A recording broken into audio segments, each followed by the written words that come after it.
Gautam neuro care brain stroke migraine fits brain and spine surgeries కి best neuro surgeon. సాధారణంగా chicken ఇష్టపడని వాళ్ళంటూ ఎవ్వరూ ఉండరు. ప్రపంచం మొత్తం నాన్ వెజ్ ప్రియులే ఎక్కువ. దీంతో వాటి డిమాండ్ ధరలు కూడా భారీగానే ఉంటాయి. అయితే గత కొంతకాలంగా చికెన్ ధరలు ఆకాశాన్నంటిన విషయం తెలిసిందే. ప్రస్తుతం ఇలాంటి సమయంలో మాంసం ప్రియులకు మంచి శుభవార్త అందింది.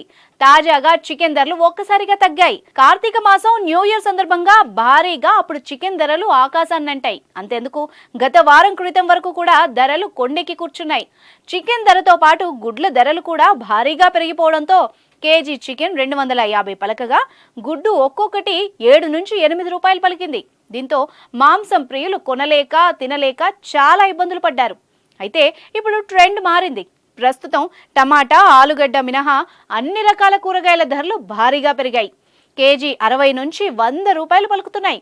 కేజీ టమాటా 20 రూపాయలు ఉండగా ఆలు 30 రూపాయలు పలుకుతోంది. దీంతో చాలా మంది కూరగాయలు కొనే కంటే చికెన్ కొనడం మేలని అటువైపు చూస్తున్నారు. ఇంతకీ కేజీ చికెన్ ధర ఎంతంటే ప్రస్తుతం కిలో స్కిన్లెస్ 150 నుంచి 160 రూపాయలకు విక్రయిస్తున్నారు. విత్ స్కిన్ 120 రూపాయలు పలుకుతోంది. డిమాండ్ కంటే సప్లై ఎక్కువగా ఉండడంతో ధర తగ్గినట్టు తెలుస్తోంది.